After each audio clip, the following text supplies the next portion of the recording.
watching the Bulldog Brewhouse podcast. Hey everybody, it's Steve Grover back here for another edition and episode of the Bulldog Brewhouse podcast. Hopefully everyone had a good February. Now we're gone into March, and St. Paddy's Day is just around the corner. It will be on Monday, March 17th, so early, wish everyone a happy St. Paddy's Day. Today's guest is a gentleman I met through Facebook and sort of Instagram messaging, Steve Reed. How are you doing? Such a pleasure, Steve. Thanks for having me in. No worries. Well, thank you for taking time out of your busy schedule to be on the podcast. We really appreciate it, and you'll probably have a good podcast today and talk about it forever, eh? Absolutely. That's what I'm here for, the laughs and the chat. So I know who you are. Can you tell my viewers a little bit of Steve Reed? Where are you from? And why are you so active in the motorcycle community, and how are you active through your organization? Yeah, thanks, Steve. So I live in the banks of the St. Lawrence River in the Thousand Islands of Gananoque, Ontario. Recently moved from beautiful BC, but glad to be back in Ontario. I've been in the motorcycling space for, I guess, since I turned 16 and got my first bike, and subsequently had my first accident. When I turned 18, I somehow managed to slide my Honda Interceptor under a police car, much to the dismay of my parents. And I think that might have been the catalyst for me to launch into a passion for motorcycling and power sports that included the safety aspect of it. Okay. So, yeah. And then you're originally from BC. Where in BC were you living? We were right in Vancouver, okay, and loved every minute of it. But I am a Ontario, Kingston, Ontario, born and bred boy. So this is close to home for me, Steve. Okay, and how long you been back in Ontario for? It's been since August, and came back because my parents are aging, and I wanted to be near them, bring the family back home. But also, as you know, Toronto's the center of the universe for a lot of people. Yeah. A lot of motorcyclists out here, and so it all just made sense to come back. Okay, so you got into motorcycling when you're 16, and you had your first accident 18. What was the attraction of you getting involved on a motorcycle? What attracted you to the sport and the recreational vehicle aspect of it? I'd say it's a combination of two things. Number one, I was pumping gas and stocking beer fridges to pay for saving up for university, and so a vehicle, a four-door vehicle or a four-wheel vehicle was not in my reach. So I quickly realized that I could get a used Suzuki 425 for little or no money. My parents threw me a mom and dad loan, and I just really loved the idea of the open road and wind in your hair, and I think I just had a bit of a taste for that side of what the sport brings. Wind therapy and that isolationism spoke to me at that early age. Okay, so obviously you started off in the Suzuki, and you probably had a lot of bikes since you're 16, correct? I've had a handful, indeed. Yeah, I don't hang on to them though, Steve. I know you have a few, but I tend to find something I love, and I consider myself the caretaker of it for a while, and then I let it go on to its next caretaker, which is a good way to go. So what's your most favorite bike you've had to date in your years of riding? I had a Yvon Duhamel race replica that I bought out of a collection in Toronto, which was an H1R 500cc Kawasaki triple. Looked just like a vintage road racer. It was built to be exactly like a vintage road racer. And I talked my local mechanic into slapping a taillight, and we put a snow blower headlight on the front, and I rode that thing on the streets, and when I would go down the street, it would set off just about every car alarm. It was so loud and obnoxious, but man, did I have fun with that. Okay, all right. And then obviously you're involved with Biker Down, and can you tell everybody out there what exactly Biker Down is? I know it's on social media and Facebook and Instagram, but when was Biker Down founded, and what's the purpose of the organization? Yeah, so Biker Down was started 15 years ago in the United Kingdom by UK Fire and Rescue. And the premise was pretty simple. When there's a motorcycle incident, there's a few things that anybody could basically do or be capable of learning to do. Manage an incident scene, perform some preserve life first aid. And so they started the program, and it's at over 57 locations delivered by fire and rescue, police, air ambulance teams. I learned about it back in 2017 and fell in love with the concept. I begged the National Firefighters Chiefs Council over there, who were gracious enough to allow us to take the curriculum, take the format, bring it over the pond, as they call it. Yeah. And we were able to partner up with the Canadian Red Cross for the first aid piece. So essentially Biker Down's 3 modules. The module 1 is incident scene management, how to not be causing collateral damage if you're the first on scene as a fellow rider, how to make sure that you take care of number 1, because whomever responds at a scene needs to get home to their wife and kids and family. Module 2 is preserve life first aid. We teach how to properly remove a helmet if you need to get an airway. We teach how to manage shock, control major bleeds, all of the things that anybody might need to be called upon to perform at an incident scene. And then our third module is an on-demand video called The Thinking Biker, and we have some conspicuity strategies in there, and we talk about the science of why other road users, cagers, car drivers, actually don't see us on the road, and there is a science behind it. Okay. Yeah, so we developed the first aid module in partnership with the Canadian Red Cross, which is a world's first for them. Yeah.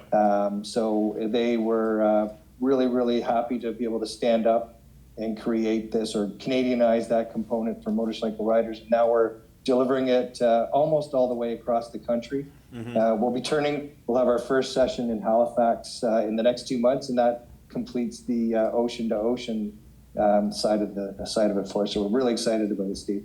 Okay, so then you learned it in the UK and you brought it over to Canada, and you started in BC originally? Yes, so I was originally started in BC, and really the first uptake was in Ontario. There was just more of an appetite there. For whatever reason, we had some Harley-Davidson dealerships in the Ontario who really saw this as a value add to their Harley owner group riders and the rider base in general. And certainly, as you know, the Harley-Davidson community has big hearts and wide open arms. So and they get that big was wallets. the easy bit. They got big wallets. I don't know if you've seen that. Have you seen that new 131RR they just released about a month ago? Oh my gosh, salivating over that. Yeah, but it's 110,000 US. So, I mean, it looks like a beautiful bike, but the comments on social media are like not the greatest, because when you do the conversion, it's 150 Canadian, and it's a lot of money for a bike. It's a lot of bike, a lot of bucks, no doubt about it. And luckily for my wife, they're not bringing it to Canada, so I can't get one. Even if you try and buy one in the U.S. and bring it across the border, Calgary Harley said you can't get it across. So I think I just saved my family a bunch of money. No doubt about it. It'd be sweet to have it in the garage. No doubt. Yeah. So we've been rolling it out, and we're really at a point of maximum velocity right now. Yeah. The phone is always ringing. Someone new wants to do it. We just launched in Calgary. We launched in Edmonton. We're in Red Deer. We're everywhere. It's exciting. Okay. So obviously you go coast to coast, and you started in Ontario. It's one of the biggest motorcycle markets probably in Canada, eh? Yeah, there are about 250,000 registered riders there. It's pretty much equal between Quebec, Ontario, and close, I guess, in Alberta. Yeah. But those 3 provinces plus BC make up the majority of where the ridership is. Okay, and so obviously you've got this organization. There's 3 modules to the program, and how much does it cost for a person like me to register for the program? It's absolutely free, Steve. Oh, really? So okay. we don't want cost to be a barrier, and that's the way they roll with it over in the United Kingdom. So when we brought the program to Canada, we promised that we wouldn't allow dollars to be a barrier for anybody to take the training, but we help defray and offset operating costs by having a bespoke first aid kit that fits under a motorcycle seat. We have a helmet ID tag that goes on the side of a helmet that has your emergency information in it. and a patch and a T-shirt. And if people choose to add one of those or two items to the cart, then we're happy that we made a contribution. I like to think that we're teaching them the skills, and now we're providing them with some tools that go along with that emergency preparedness theme. So it all fits together, and we're keeping the lights on. And we also have some support from industry. We have Tizo Watches and Kawasaki Canada and Medical Data Carrier helping out, and we appreciate those folks doing what they can to support and nurture the community, really. So obviously you depend on donations from corporate sponsors. Any funding you get from the provincial or federal governments across Canada? No. So we're a federally incorporated corporation, but we're working on a revenue neutral model. Okay. And for me personally, I don't want to take away from any of that provincial funding that could go to a great organization like the Alberta Motorcycle Safety Society, for example, who are doing wonderful things in the province, and they benefit from what the province provides. Same in Quebec. Mm-hmm. So we'd rather put a few things on the menu that people can purchase, do some fun activations and audience connectivity with a few brands. And if we're just running at a straight line, that's a happy day for us, given all the good we're going to do for the community. So you run the organization across Canada, correct? Yes, I do. Yep. And do you depend on volunteers, or you have staff employees and stuff like that, or how do you man the organization? So we have some key individuals who contribute in the pillar areas of things. So our lead trainer and our lead program manager are Canadian Red Cross employees. Yeah.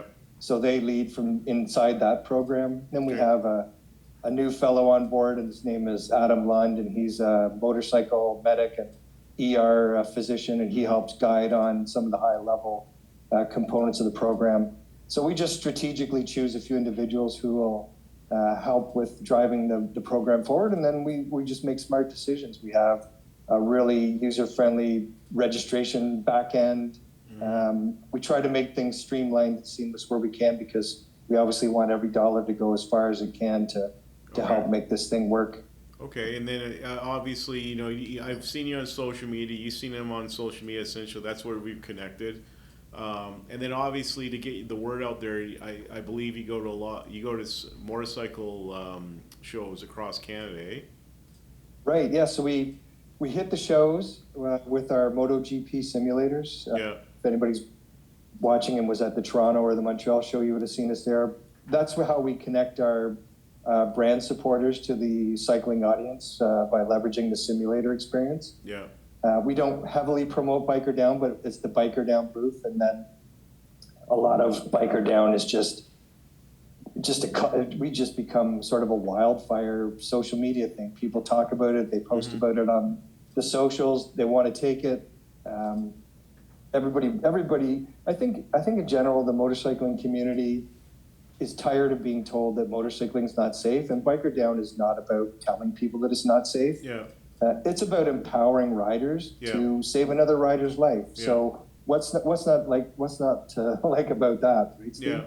Well, I mean, it's just a social perception. I mean, one of my sisters is a doctor, and she got a med school, and she came back to University of Calgary and did her residency, and her husband rides, I ride, and a lot of our family rides.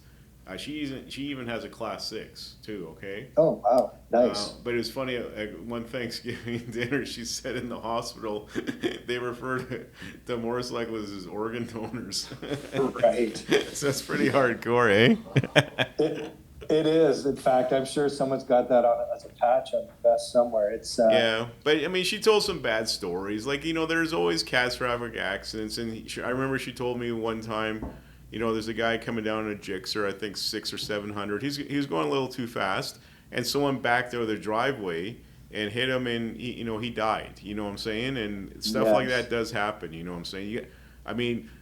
Me through the motorcycle community. Our office advocates safe riding. We do a lot of motorcycle injured rider claims. I would rather not do them. I mean, I'd rather not see anyone in my hospital. Like my sister probably wouldn't want to see anybody in the ER with the ripped off leg from a motorcycle accident, but we have to deal with that. But the main point, is we're all here for rider safety, and there is a social perception, unfortunately, with culture in Hollywood and the police. Like bikers are bad, or there's the series of Sons of Anarchy, which is a great series, but people watch that and they think that's a typical biker, and a typical biker could be a guy who's a member of HA, or it could be a lawyer, or yourself who's just we're just two normal guys having a good conversation right now on a podcast. You know what I'm saying?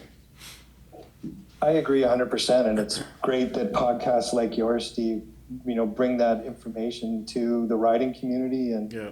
we help to tear down a few walls that the guy under the helmet or the gal under the helmet is your neighbor, or it's great. I think motorcycling is one of the best things you can do, and certainly Well, when I got involved in Biker Down, it wasn't about motorcycling bad. It was about motorcycling's awesome. And if we can, our goal is to reduce fatalities in Canada by 30%, which means 72 Canadian motorcycle lives saved every year. So it's a worthy goal, and I like to think of it, and this isn't mine. I was reading about it by this author in the UK, and he calls it a chain of care. And basically, getting the right gear is part of the chain of care. Getting some rider training or advanced rider training is the right care.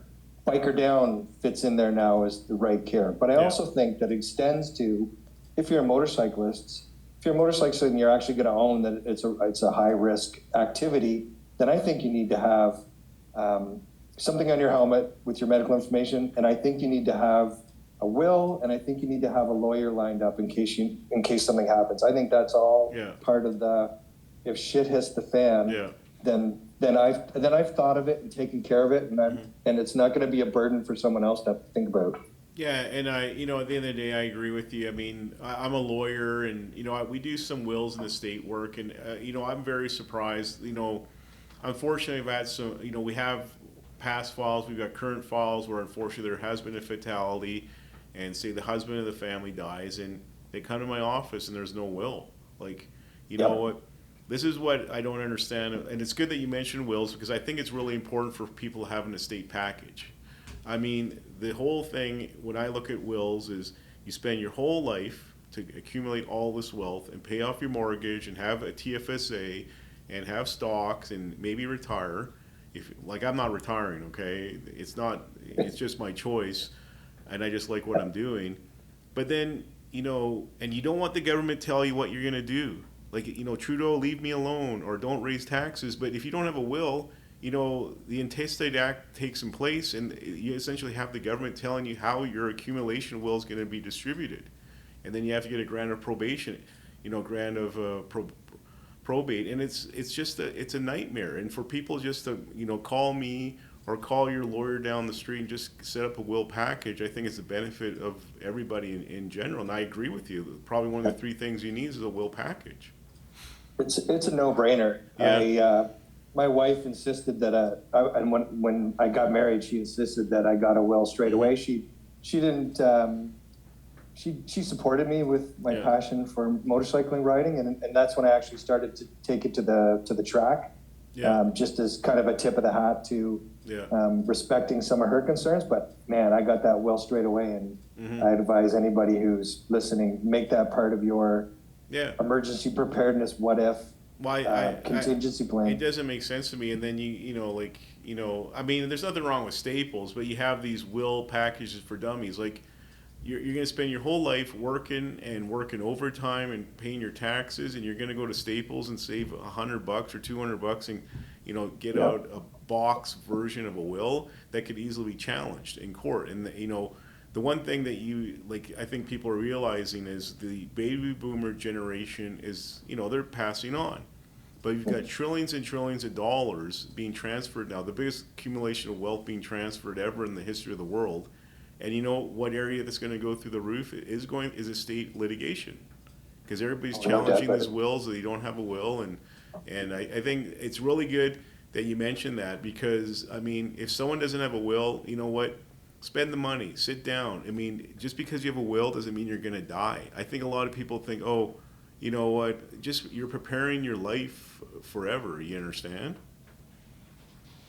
Yeah, especially when you hit, you hit your 50s, you've got all a certain amount of wealth accumulated, like you said, Steve. And you don't want to have that cut up and go to the government or be in probate forever. Or go to a family member, like say someone disowns you in the family, like a son, and he goes crazy, and then all of a sudden all the money goes to him. You know what I'm saying? Exactly. No, it's good. Yeah. Anyway, that's kind of my theory on that chain of care as a rider. So yeah.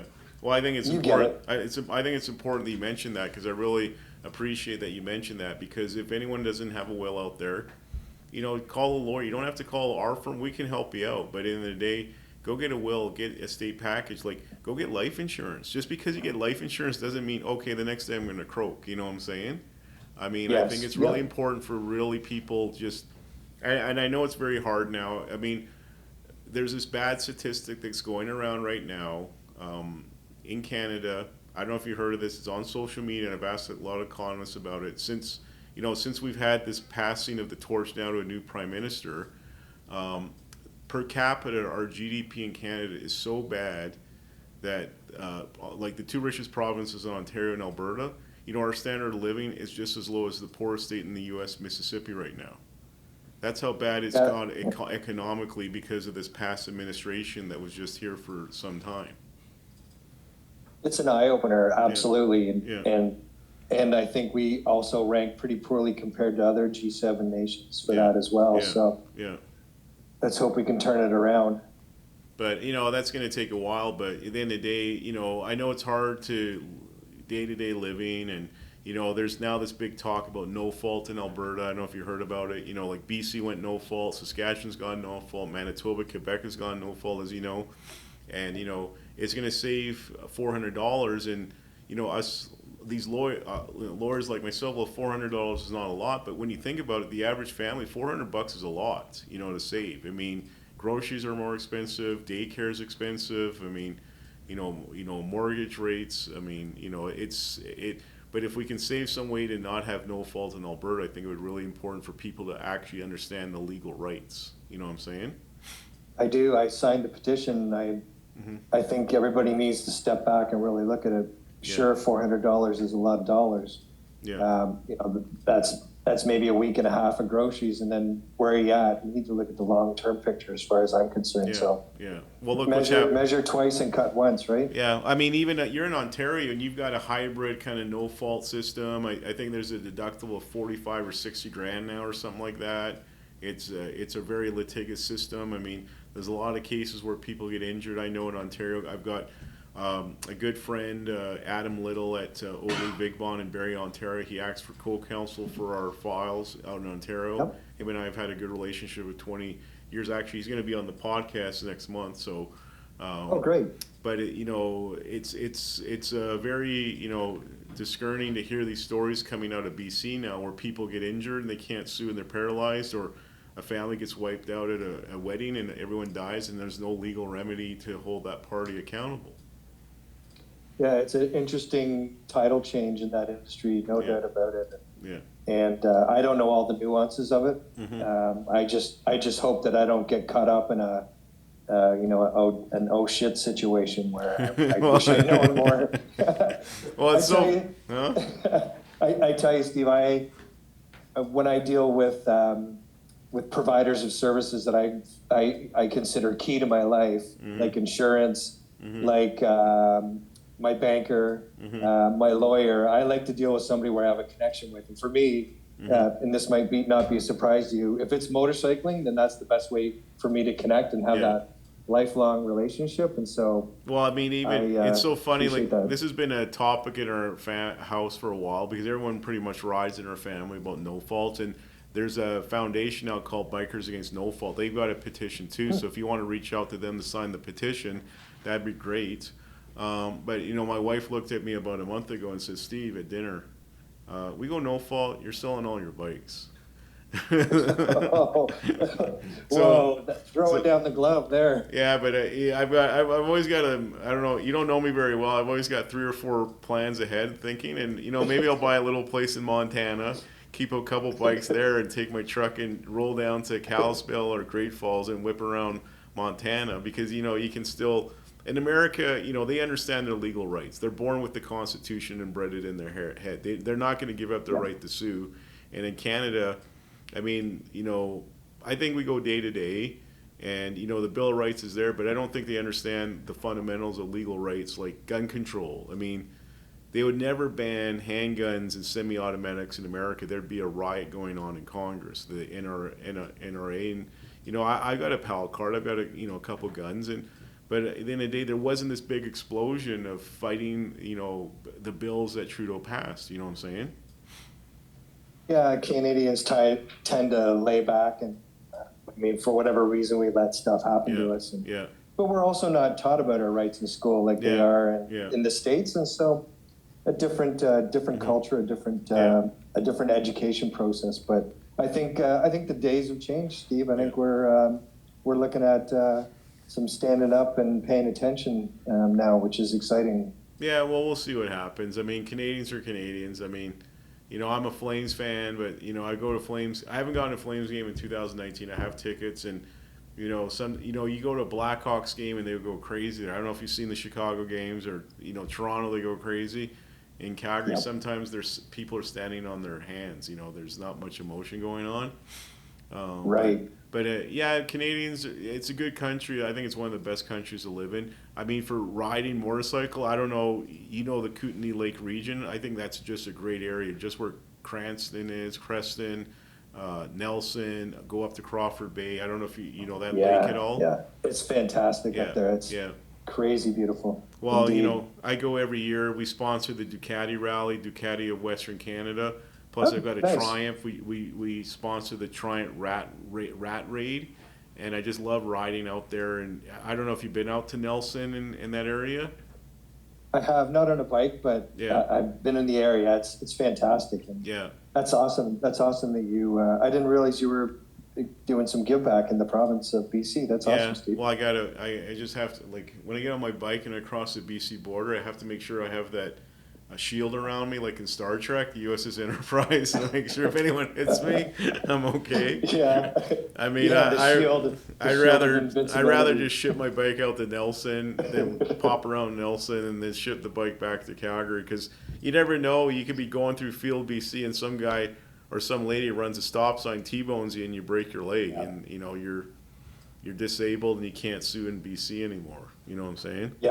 Yeah, there's nothing wrong with popping the bike in a trailer and having the fun either way. I get it. So I mean, obviously, I mean, I've traveled throughout the world. I've been, I've rode my bike in South America, in the U.S. I've been to, Africa. I've ridden in Europe. Nice. And I've also enjoyed Canada. Like, I do like Kootenay Lake. I'm not a big fan of BC. Bring cash. I don't really like the NDP government there, but it is one of the most beautiful provinces in Canada. You got to admit that. And where that Kootenay Lake is, I don't know if you know, but 18% of the rainforest in the world is that area. That shocked me. I learned that statistic last summer. I didn't have that on my bingo card. I would have called Brazil or something. Yeah. Interesting. Well, 18% of the world's rainforest is in that area. Probably most of it's in Brazil, but I didn't know Canada had that much of a rainforest, dense population area for trees. Yeah. Neither did I. Now I need to go back and explore it. So where's your favorite place to go riding on a motorcycle if it was a choice of yours to go anywhere in the world or in Canada? Oh, wow. I lived in Australia for a number of years, and I really enjoyed Manly Beach, Bondi Beach, because you would be getting that coastal with the gorgeous sunshine and weather, not too humid. Yeah. It's just spectacular vistas to the ocean. That's probably be my number one, but I think my second place would be at the track. Okay. I'd be happy to do 20, 30 laps at Calabogie, which is a track near me, and I have plans to maybe take a beater bike and tape the lights up and maybe get a knee down again. We'll see. Okay. And then obviously, so you go through this program, Bikers Down, which it sounds like a fantastic program. Probably everybody should be into it, especially it's free. Nothing much in life is free nowadays. But it's a huge education for every rider to have. Now, do you have to be a rider to take this program? We prefer to educate the riding community first. Okay. But what we're seeing just in our data capture is that we'll have snowmobilers or ATV or MX or other people who also are doing something with an engine between their legs. Yeah. And that's a spillover. You know, you go to pretty much any garage in Canada and you pop open the door and there's a bike and there's a sled and maybe there's something that the kids are doing with the dirt bike. So Yeah. I think it's all for the benefit. Yeah. And then we're also having I can't think of the Canadian word, but the pillion riders, the passengers, Yeah. who are coming in as a husband-wife team. Yeah. And why would we not want to educate the person on the back of the bike because they might be saving the life of the rider? So Yeah. Do you that have makes sense. And anyone from the general public, people that just have a Class 5 operator's license, want to learn about it, or just generally health and medical safety at all, or no? sorry, the Class 5. Class 5 is just Stephen? the ability to operate a motor vehicle in Alberta. Like, I don't know what's the class in Ontario? That's a good question. Okay. I'm gonna go with 6. Okay, But, but yeah, if someone just Yeah. has a car license, has there been any interest of the general public taking this course?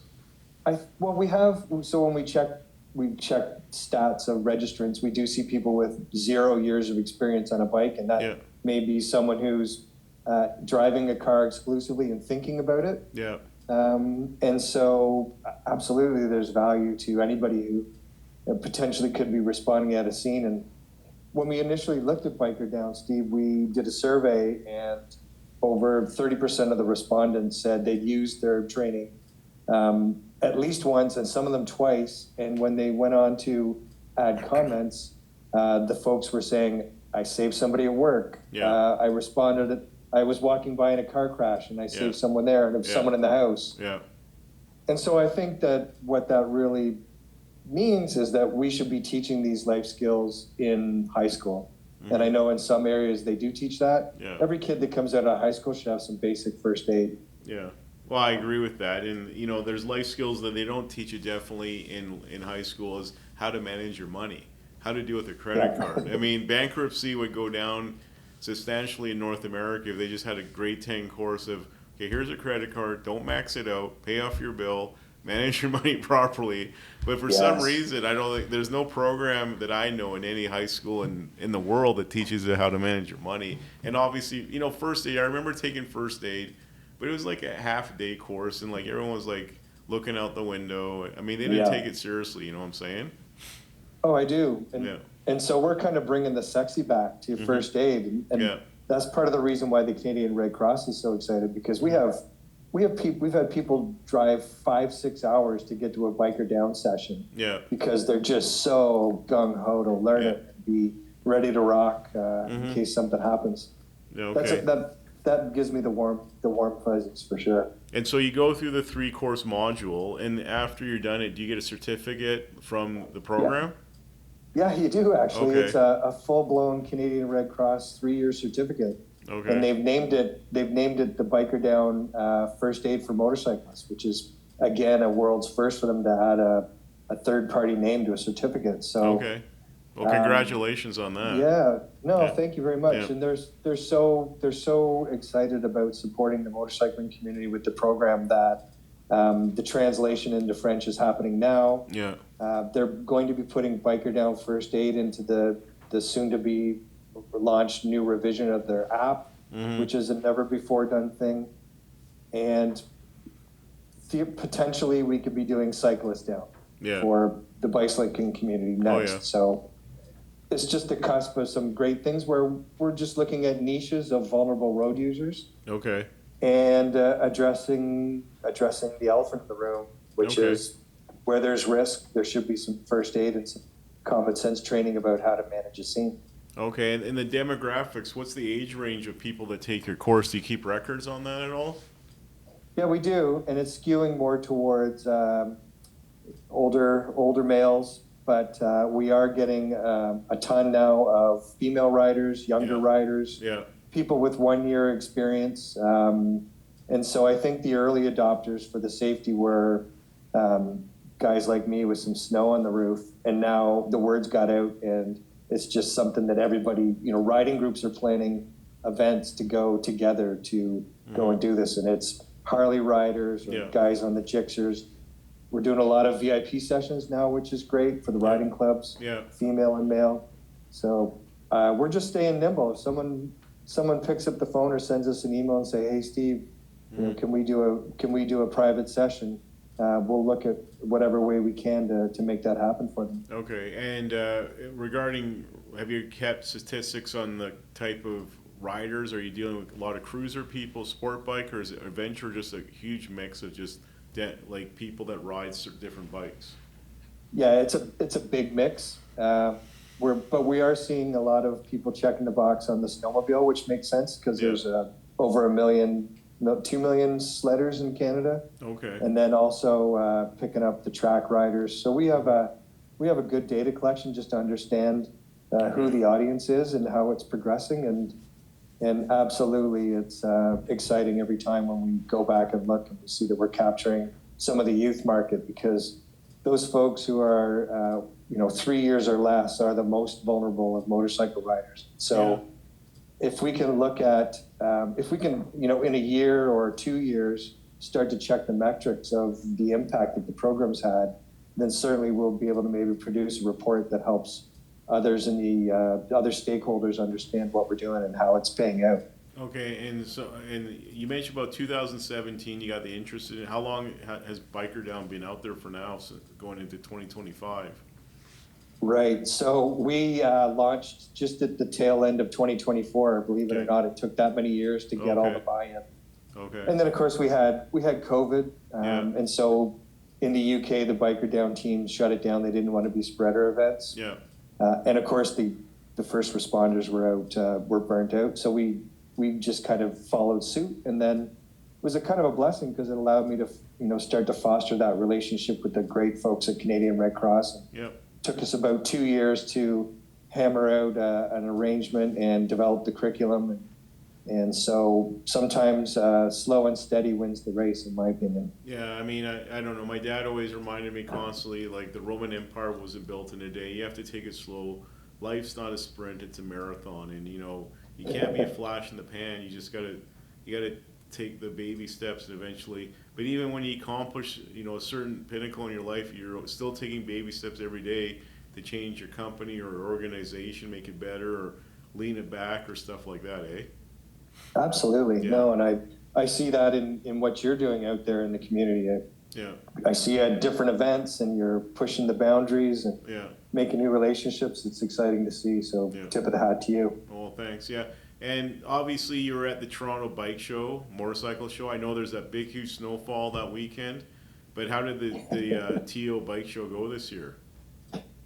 Yeah, wow, we got a dump there for sure. Yeah. Everybody was kind of biting their nails thinking this is going to tank. Yeah. There was a decent turnout for sure, but quite honestly, with the MotoGP simulator, you could have had a room of 500 and they all would have been standing waiting for a turn on our activation. Mm-hmm. We had 2 simulators and we had somebody on it from the opening bell till 20 minutes past close, because people were sad to be leaving and not have their turn. So okay, so you got 2 simulators, and were those purchased to your group or donated, or? Yeah, we invested in them early because we saw it as a way to connect with anybody, including non-riders. Mm-hmm. And we do have a lot of non-riders. We had, I would say we probably had 60 people on a day who had never been on a bike in their life at the motorcycle show, and that was their first taste of a sort of a bike in motion where they were in control. And a lot of them jumped off and said, "Man, I got to get a bike," which was kind of neat in the sense of maybe we're helping grow the sport while we're doing some other good. Okay, and the simulators, what bikes do you have? Like a sport bike? Right. So at these 2 shows, we were working in partnership with Kawasaki Canada, who provided us with a 650Z naked bike, and then this may be a head shaker, but we had the Ninja EV bike on the other one. Yeah. And I think we could have put on a a 10-cent dime store horse on the simulator, and people still would have been happy to ride it. But Okay. they sure love getting a leg over the Kawasaki. Okay. Other times we've had a Ducati 996 on it, and we've had a Moto GP3 bike on it. We could put anything on it, quite honestly. Yeah. Okay.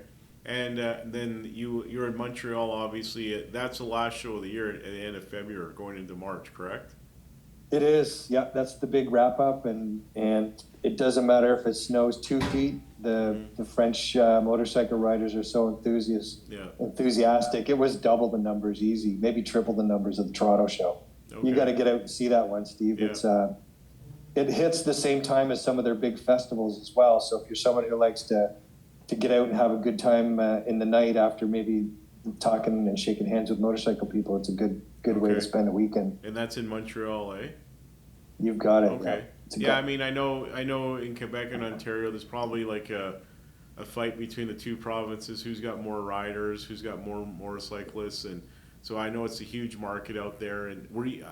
You weren't at the Vancouver show, were you? No. I didn't do the Vancouver show this year, but I did it the year previous at Abbotsford. Yeah. Okay. Yeah. And now there's talk of going to Halifax. When is that going to be? We just had a couple of trainers trained up to do Biker Down in Halifax and Truro. So we're going to be in Nova Scotia in about 60 days or less with a course. Yeah. And we have a lot of pent up demand there, and certainly watching your snippets, your social feed from the area. Wow, what a great bunch of people! I can't wait to get them trained up as well. Yeah, what a fun-loving bunch. Yeah. Well, I'm licensed out in Nova Scotia, New Brunswick, and I mean Halifax. It's it's an old building. It's the old exhibition hall in Halifax, but it's just very grassroots, very good people. It feels like you're going back in time a little bit, 20 years, but just really friendly people. There's a big welcome for us to be there, and you should think of having the simulator at the bike show next year, but I think it conflicts with the Montreal show, eh? I'll have to check the calendars, but you did such a good job of showcasing what it was all about. Yeah. I mean, that must have been fun for you to be the headliner. Yeah. Well, the main supporter. Yeah, we're the title sponsor, and we got the right reviews going forward, and it was just nice to go out and talk to all the. One guy was putting on like the Border Bash in Amherst, Nova Scotia, like 3,000 people, and then you've got some big rallies, and then you've got some, big dealers there, and you got guys selling kettle corn. I mean, it's almost like a fair kind of festival. Does that make sense? No, that's cool. What was your favorite thing that you saw there, Steve? Oh, well, kettle corn is really good. So I'll tell you stories of the last day everyone shut down. And the last thing I needed is kettle corn. And when the kettle corn, I did a video. I think you can see it. It's on our Facebook page. And the guy says, just wait here. So he came back with a big bag of kettle corn and like, okay, this is going in the garbage. And so there's a lot. We shut down. And then I got my ride back to the hotel. And I was sitting and I was watching before I went for dinner, just sitting watching, I think, a hockey game. And you know what I cracked open on the bed? The kettle corn. That stuff is just addictive. I don't know if you ever had that stuff. I haven't had authentic, but it sounds. But it's almost like subconscious. Yeah, this is good. It's not chips. It's popcorn. Popcorn's good for you. But then you look at all the sugar and the caramel. But it's just, you just pop it in your mouth. It's addictive. You know what I'm saying? So. Oh my God, I'm going just for that, man. That sounds like a deadly treat. Exactly. So obviously, if people are interested in getting into the program and going through your course, how can they reach out to you? Go to bikerdown.ca and hit the registration link, and you'll see all of the locations and further links in to register up for a course. Yeah. We train 18 people max at a time, so it's an intimate team building experience. If you show up on your own, you're going to walk away with 17 friends. Yeah. If you come as a group, you're going to have a hoot. There's no downside to training with us, and again, it's free if you want to come out. If you want to get a first aid kit, we're happy that you support us in that way. But it's just about empowering riders to save another rider's life. That's the end. Does it happen in one day, or is it over a couple days? It's actually a 3-hour tour, Steve. So Okay. we've got it down to just the crucial components that you need to Oh, learn. okay. So it's a 3 hour Um, course, and so yeah. I can get out for lunch at Burger King by like 11:55 a.m. Eh? Exactly. Yeah. No, we have clubs making a day of it. So they'll come Okay. early in the morning, then they all get together to talk about what they've learned and kind of mix what they've learned into their writing group strategy, which is Okay. great. Yeah. And I have to say, one of the earliest pre-registrants back in 2021 was a woman from a group called the Leaders in Ottawa. And she finally, we talked, and she was kind of always prodding me to get this thing going, get this thing going. Well, it turns out she's the highest ranking military person in the Canadian Army responsible for medical Oh, okay. side of things. The Surgeon General of Canada Yeah, yeah. reports to her. Yeah. So when I learned this, it was like, oh my gosh, I hope that she finds some value and that she could probably write a book on it. Yeah. And she's to this day become one of our biggest supporters. I think we probably trained more of the leaders of the leader writing community than any other community yet. Okay. Well, Gotta love them. congratulations on that, and hopefully she had Thanks, a good Steve. time and gave you a good review or something like that. She did. Yep. So safety is important, and one thing I do frown on is drinking and riding. It's so easy just get some summer sunny August day, head down and go into a bar and grab some lunch and have couple beers. But I mean, if you look at the statistics, I mean, drinking and driving I condone. Drinking and riding, even one beer or like one rum and coke could affect your reaction time. Wouldn't you agree with that?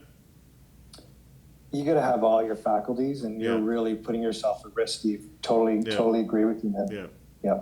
And then looking at the whole course and your involvement in riding since 16 years old, what's a couple tips you can just give out for free for my viewers about, making sure they ride safe? Obviously you should wear the correct equipment. That, I've been in crashes and it saved my life many times.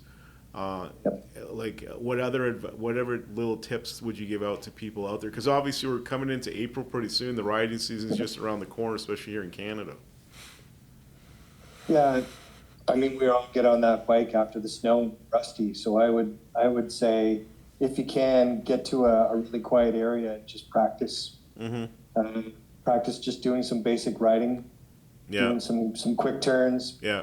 Practice hitting your front and rear brake, Yeah. but more on the front so that you can keep steering just in case. Yeah. I'm a big proponent of track days. Yeah. I don't know if I know you've been thinking about doing one. Yeah, Rocky Mountain. That my brother-in-law Dave Walker, he's got that perfect lap group with my other brother-in-law Christian Ing, and they'll probably get me out this year. I mean, I want that MT-09 SP as a track bike just in case. It's a Yeah. Yamaha. If I crash it, big deal. But yeah, you recommend track days is just getting sharpening your skills, eh? Yeah, I when I kind of returned to on-street riding, I took some. I think there's a group, Hard Knocks, out west. Yeah. Oh yeah. Run by I'm very Patrice familiar. too. Yeah. Yeah, so I did like the Ontario version back in the day, and I would say I learned more in the 2 days on the track than I would have learned in probably 3 years on the street. Okay. And you can only do that when you have a safe environment to hone your skills, just like you said. Yeah. So I think if anybody has the financial wherewithal to invest, a couple $400 in that, absolutely do that. I would also say, if you don't know what you're doing in terms of maintenance, please invest in having a mechanic go over your bike Yeah. every couple years. Oh yeah. And then one of my buddies in Vancouver, a fellow by the name of Spiro Binias, he's a Canadian motorcycle racing champion and a mechanic there. He said that 98% of the bikes that come into his shop for any kind of work, the tires are all way underinflated. Yeah. Yeah. So get a good tire pressure gauge Yeah. and make sure you're checking it more than once for the Oh, riding yeah. season. Well, you Those have would to be go my through tips. that. You have to always go through that checklist. Check your tires, check your mirrors, check your blinkers. The horn beep beep, make sure it works. I mean, it's almost a ritual with me. And then obviously, riding gear. I know, bikes are expensive, and a lot of people forget how much it costs to get a good helmet, some good leathers, gloves and boots, but it's worth the investment, isn't it? Oh, I think that's priceless. You definitely have to get a good helmet. I mean, when you think feet, hands, and head are Yeah. you flail around when you're tumbling down a street. Yeah. You want to have at least the majority of your money on that. And I know you've seen videos of sneakers and jeans shredding off in Oh, yeah. kind of simulated accidents. So get some Kevlar jeans, Yeah. and there's lots of stores that sell used gear. Yeah. There's no shame in going to like a rerun store and grabbing something that's on consignment that maybe somebody's upgraded, but it's going to do the job and save your skin. Okay. All right. Well, yeah, congratulations on having a good show. Obviously, you had a lot of people in Toronto. Montreal was busy. Obviously, you got sessions here in Alberta starting soon, eh? Yeah, we're live right now in Okay. Alberta. So Okay. folks Calgary. can train Where's it? Calgary, Edmonton, Red Deer. Okay. All right. And that's at Harley dealers, Turple Brothers, Suzuki, some of the great places to go and just spend some time anyway, aside Okay. from getting some first aid training. So And obviously, appreciate you, Steve. the big riding season's come up this year. Any plans for the summer for riding? Any trips planned or going to Sturgis or anything like that? Unfortunately, I don't currently own a street bike. I have Oh. I have that MotoGP 3 bike that we Yeah. use in the simulator. Yeah. So Okay. we'll see. I need to get something in my garage, Steve. Okay. I'm open to suggestions. What are you recommending? What should I get? don't know. Just get a Yamaha MT-09 SP, man. It's a naked bike. It's got 110 horsepower. What do you think of it, Nathan? You saw it on the weekend. I mean, it's you can wheelie it. It's got Olin suspension. It's 16 plus, so about 18 out the door. A new one. You could probably pick one for 12, 14 grand. I mean, I think it's fine. You know what I'm That saying? sounds like a dealio. I do. Yeah. All right, I'm going to go shopping, brother. All Appreciate the right. recommendation. Okay. Go on Kijiji and see if you can pick up yourself a used one. But get the SP version, the special performance one, not get the MT-09, but, Yamaha. I think my dad would be happy saying Yamaha because he was a Yamaha freak. He loved Yamaha. That's where you got it. Okay, I get Yeah. it. I don't really have a Yamaha right now. But I got a Ducati and a Harley, but, maybe Yamaha's good. And it's a good Japanese bike, solid, and can't complain. And all the Japanese bikes, they're built like a tank. The Kawasaki, Honda, and Yamaha. And, when we're out in Halifax, I saw the CF Moto. I don't know if you've seen their bikes. They're pretty amazing, Yeah. the stuff they're coming out right now with. I'm impressed, I have Yeah. to say, and you can see all of that, the IP and tech that they put into the Duke series. Yeah, 'Cause yeah. Yeah, So- impressive. Yeah. So, well, I mean, obviously you live in Ontario. You a Maple Leafs fan? I was in my early days, Yeah. big Taylor Sittler fan, but I worked for the Ottawa Senators in their first 2 years of existence, Oh, okay. and played on the Ottawa Senators staff hockey team. That's my Okay. claim to fame in hockey. Okay. So I think I'm just probably a lifelong Sens fan now. Don't hate me for it. Okay, well, that's fine. I mean, they got a good team. I mean, they do have Brady Tkachuk, but I heard he's on the trading block, supposedly, maybe, going back to the U.S., enjoying his brother somewhere in the South. I don't blame him Yeah. with all the tax bullshit going on now with the bonuses and stuff. I'd get out of Canada too. Yeah. Get those greenbacks. They're going to be worth a lot more here. Yeah, and live on next the month. beach and just have a boat and, go out on the Gulf of Mexico, Atlantic Ocean, and just enjoy fishing Right. while you're not skating and Yeah. playing a game. You get the taste of that Canadian intensity, and then you just Yeah. kick back in U.S. softer markets. It's Okay. the way to roll. Anything Yeah. with the Blue Jays? Do you follow the Blue Jays at all or no? I don't. Yeah. I just don't seem to have enough time to watch sport. Yeah. I remember you were watching a Dallas game there, and I jumped in to follow along on my Cowboys? TV. Yeah. Oh yeah, forget about them. This new coach They gave Schottenheimer's son a 5-year deal. It's they should have went out and got Deion Sanders or I don't know Bill Belichick. I don't think they would got along with Jerry Jones, but I've given up on this new hire. Forget about it. Cowboys aren't going to do anything, and the Eagles. I mean, they look pretty good in the Super Bowl against Kansas City. They beat them pretty good, the Chiefs. So But the Cowboys, forget about it. It's done. It's like the Calgary Flames. I'm a Flames fan, but there's that old joke. The Flames are like a bag of tea. They're only good for one cup.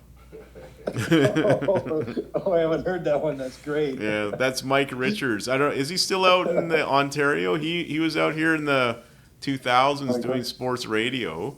And then I remember he just bolted out of here, went back to TO. I don't know if he's in the Southern Horseshoe area doing sports radio out there, or maybe he's retired by now. It's 20 years ago.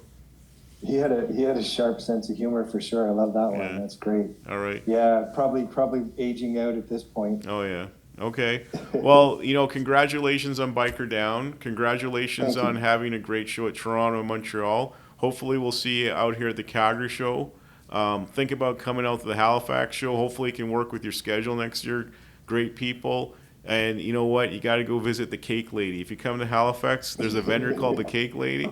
She's got great pretzels. She's got like these sweet sugary pretzels, these cheese pretzels, these garlic pretzels. She's got these big muffins and big scones. All the good stuff. Go straight to your hips area. The love handle area.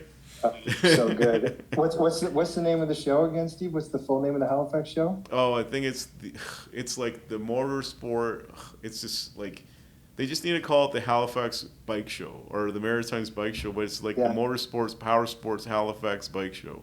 Something like that. You need to work with them on that name. Yeah. Sure. Like just change it to the Maritime Bike Show. That's it. It's M&M's, and and as people. Right now they got the world's longest hashtag with that. Yeah, I know. Like if you see my videos, like we did a nice video down by the harbor area, and you could like the wind was blowing, my hair was going everywhere. Obviously, I'm not wearing a toupee. I got my real hair, but it's just like, well, come and join me at the Motorsports Power Sports Halifax Bike Show. Like, okay, just call it the Maritime Bike Show. That's it.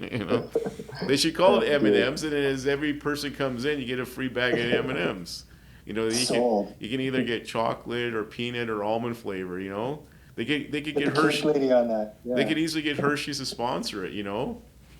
Totally. Yeah. I love it. All right. Well, thank you. Steve. I wish you all the best. I mean, if you're out here in Calgary, look us up. We'll go for coffee. Come by the office. We'll talk bikes.